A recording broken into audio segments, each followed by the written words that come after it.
आज सिर्फ हम दो बातों पे ध्यान देंगे। सबसे पहली बात तो ये है कि पाप का प्रभाव कितना गहरा होता है, आज इस बात को जानेंगे। दूसरी बात हम ये जानेंगे कि जब तक पाप को हम अपने पास से अलग नहीं करते, तब तक आप अपने शत्रु से कभी जीत नहीं पाओगे। यदि हम सोचते हैं कि पाप का प्रभाव सिर्फ हम पर ही पड़ता है, तो हम अपने आप को बहुत धोखा दे रहे हैं। यदि हम पाप करते हैं तो पाप का प्रभाव निर्दोषों पर भी पड़ता है, और कई बार तो ऐसा होता है कि पाप का प्रभाव जो पाप किया है उससे ज्यादा अदर लोगों पर भी पड़ता है। यहोशू का किताब अध्याय 6 में हम पढ़ते हैं कि यरीहो को परमेश्वर जो है इजराइलियों के हाथ कर देता है। जब इजरायली यरीहो पर विजय को प्राप्त कर लेते हैं, उसके बाद वो तुरंत एक योजना बनाते हैं कि एक करके एक जो जगह रहता है उस पे भी उन्हें लड़ाई करना है। इसका वर्णन हमको मिलता है यहोशू का किताब अध्याय 7 उसका 2 पद से। परमेश्वर का वचन कहता है, यहोशू ने यरीहो से ए नामक नगर के पास जो बेतावेन से लगा हुआ बेतेल के पूर्व की ओर है, कुछ पुरुषों को यह कहकर भेजा, जाकर देश का भेद ले आओ।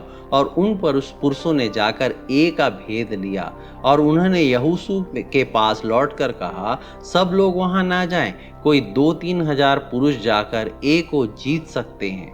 भेदिए आके इस बात को बताते हैं कि वहां पर बस थोड़े ही लोग हैं, वो थोड़े ही लोग को हम जीत सकते हैं 3,000 लोगों में ही। यहोशू का किताब अध्याय 7 उसके 4 पद से परमेश्वर का वचन कहता है, इसीलिए कोई 3,000 पुरुष वहां गए, परंतु ए के रहने वालों के सामने से भाग आए।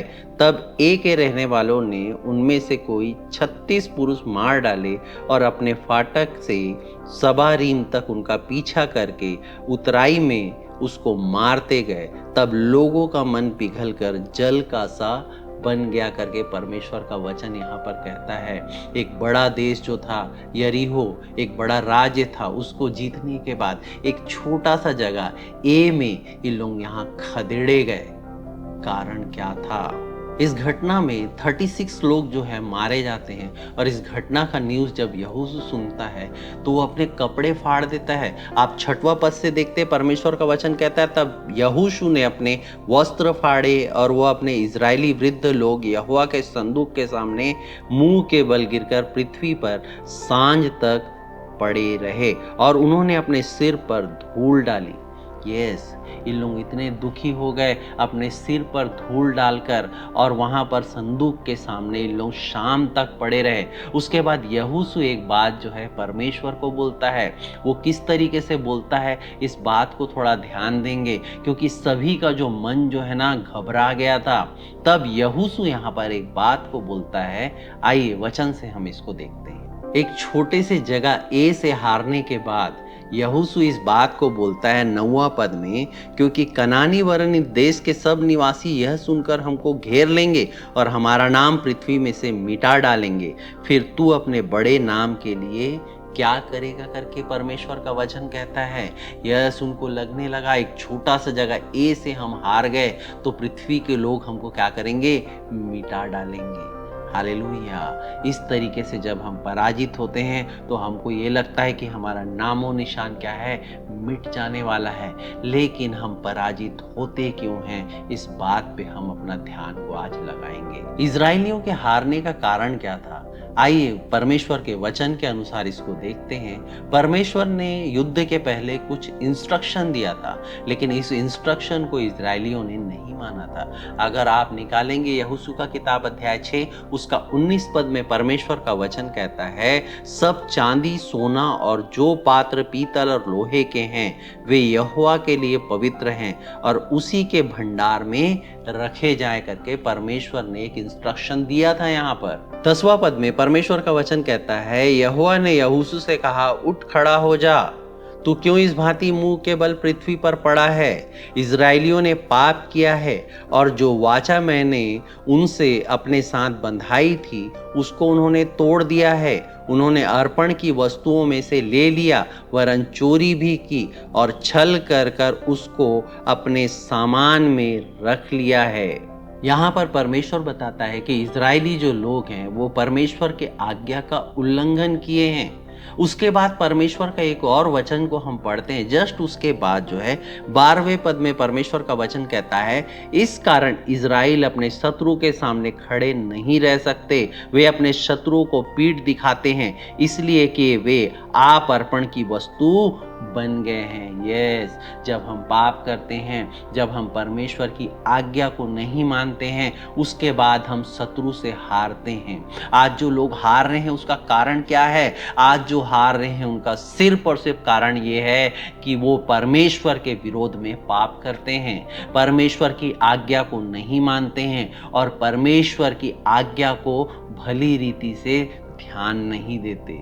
अगर आप हार रहे हैं, आज आप अपने जीवन में किसी भी तरीके से हार रहे हैं, तो आप एक बार चेक कीजिए, क्या आप परमेश्वर की आज्ञा को नहीं मान तो नहीं रहे हैं? कहीं ऐसा तो नहीं हो रहा है कि आप परमेश्वर ने जो आज्ञा दिया है उसके विपरीत कुछ कार्य कर रहे हैं? आज बहुत सारे लोग हार रहे हैं, वो बीमारी में हार रहे हैं, वो कर्ज में हार रहे हैं, वो परेशानियों में हार रहे हैं। कारण क्या है? कारण सिर्फ एक है, वे परमेश्वर की आज्ञा को नहीं मान रहे हैं। तब जब सब पता करते हैं तब पता चलता है कि एक व्यक्ति ने पाप किया था, वो था आकान। फिर उसके बाद परमेश्वर का वचन क्या कहता है? यहोशू आकान से बात करता है। आइए हम देखते हैं यहोशू का किताब अध्याय 7 उसका 19 पद में। तब यहोशू आकान से कहने लगा, हे मेरे बेटे, इज़राइल के परमेश्वर यहोवा का आदर कर और उसके आगे अंगीकार कर, और जो कुछ तूने किया है वो मुझे बता दे और मुझसे कुछ मत छिपा। आकान ने यहोशू को उत्तर दिया, सचमुच मैंने इज़राइल के परमेश्वर यहोवा के विरुद्ध पाप किया है, और इस प्रकार मैंने किया है कि जब मुझे लूट में से सिनार देश का एक सुंदर ओढ़ना और 200 शेकेल चांदी और 50 शेकेल सोने की एक ईंट देख पड़ी, तब मैंने उसका लालच करके उन्हें रख लिया। वे मेरे डेरे के भीतर भूमि में गड़े हैं और सबके नीचे चांदी है। यहाँ पर आप ध्यान दीजिए और समझिए कि पाप कितना गंभीर होता है। आप सोच के देखिए, पाप मात्र एक व्यक्ति ने किया था, आकान ने, लेकिन पाप का प्रभाव पूरे इजरायलियों पर पड़ा। यहाँ तक कि आप सोच सकते हैं 36 जो है निर्दोष लोग भी क्या हो गए? मारे गए। आप देख सकते हैं पाप कितना गंभीर होता है। अगर आपके सम्मुख कोई पाप करता है तो आप उसको रोकिए। अगर आप पाप करने जा रहे हैं तो रुक जाइए। क्यों? क्योंकि आपके पाप का प्रभाव आपको तो पड़ता ही है, साथ में कई निर्दोष लोग को भी उसका खामियाजा भुगतना पड़ता है। यहाँ पर पाप के पैटर्न को हम समझते हैं। यहोशू की किताब 7 के 21 में आकान इस बात को बताता है, मैं लालच करके जो है पाप में फंस गया। यस, कई लोग जो है लालच करके इस तरीके से पाप में फंस जाते हैं। अगर आप जो है परमेश्वर के वचन को ध्यान से देखेंगे तब आपको समझ में आएगा कि किस तरीके से जो पाप जो है वो गर्भवती होती है करके परमेश्वर का वचन कहता है। याकूब का किताब अध्याय 1 उसका 14 में परमेश्वर का वचन कहता है, अभिलाषा गर्भवती होती है और पाप को जन्म देती है करके परमेश्वर का वचन कहता है। लड़ाई के हथियारों से बुद्धि उत्तम है, परंतु एक पापी बहुत सी भलाई का नाश कर देता है। यस, एक पापी जो है बहुत से भलाइयों का क्या करता है? नाश करता है। अभी हमने देखा कि एक व्यक्ति के पाप के कारण 36 इजरायली मारे गए, और एक व्यक्ति के पाप के कारण क्या होता है आज हम देखते हैं। आकान के साथ क्या होता है? ये यहोशू का किताब अध्याय 7 उसका 24 पद में परमेश्वर का वचन कहता है, तब सब इजरायलियों समेत यहोशू जेरावंशी आकान को और उस चांदी और ओढ़ने और सोने की ईंट को और उसके बेटे बेटियों को और उसके बैलों गधों भेड़ बकरियों को और उसके डेरे को, अर्थात जो कुछ उसका था, सबको नाश कर दिया। हालेलुया। इस बात को आप समझिए कि एक व्यक्ति के पाप के कारण इजरायली 36 लोग मर गए। एक व्यक्ति के पाप के कारण उसका पूरा परिवार का नाश हो गया। अब आप सोच सकते हैं एक पाप भी कितना खतरनाक हो सकता है। आप इस बात को जानिए। एक पाप के कारण परमेश्वर का वचन कहता है कि तू अपने शत्रुओं के सम्मुख खड़ा नहीं हो पाएगा। हालेलुया।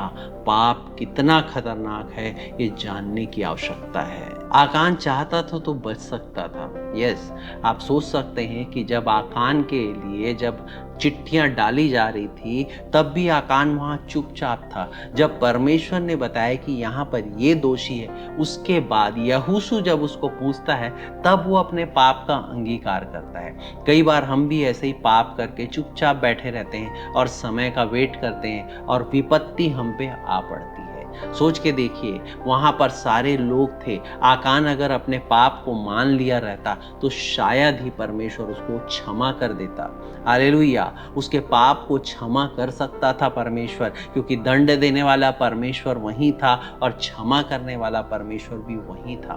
हालेलुया। आज हमको अपने पाप को मानने की जरूरत है। हम मनुष्य हैं, कई बार पाप करते हैं, गलती करते हैं, लेकिन परमेश्वर के दंड देने तक का इंतजार नहीं कीजिए। आप अपने पाप का क्षमा मांगिए परमेश्वर से, ताकि परमेश्वर आपके पाप को क्षमा कर पाए। यहाँ लालच में जो भी हम पाप करते हैं, उस चीज का कोई उपयोग हम नहीं कर पाते। शैतान हमको थोड़े थोड़े लालच में फंसा देता है। आप देख सकते हैं, आकान ने जिस चीज का लालच किया, क्या उसका उसने उपयोग कर पाया? नहीं। उसके ईंट, उसके ओढ़ने, उसके बच्चे, बाल बच्चे, गधों समेत उसको क्या कर दिया गया? उसको पथराव करके जला दिया गया। हालेलुया। आज हो सकता है आज हम भी किसी न किसी पाप को अपने अंदर दबा के रखे हैं आकान की तरह, और हमारे कार्य जो है सफल नहीं हो रहे, हम हारते चले जा रहे हैं। हालेलुया। अगर आपको जीतना है तो पाप को आप अपने सामने से अलग कीजिए, परमेश्वर से क्षमा मांगिए। क्यों? क्योंकि जैसे ही पाप को बाहर निकाल दिया जाता है, हालेलुया, आप 8वें अध्याय में पढ़ के देखिएगा, परमेश्वर ए में एक बड़ी जीत को देता है। यस, आप जो है जीत सकते हैं। परमेश्वर आपको जिता सकता है। परमेश्वर आपके शत्रुओं को नाश कर सकता है। हालेलुया। बस पाप आपको हरा रहा है। अगर आज आप अपने पापों को हटा देंगे, परमेश्वर आपको जिताना चालू कर देगा। आइए प्रार्थना करते हैं कि ये पाप जो है हमारे जीवन से हटने पाए। हालेलुया। परमेश्वर दया कर मेरे खुदा, हम अपने पापों को मानते हैं मेरे परमेश्वर पिता, हमें क्षमा दे मेरे खुदावन परमेश्वर पिता।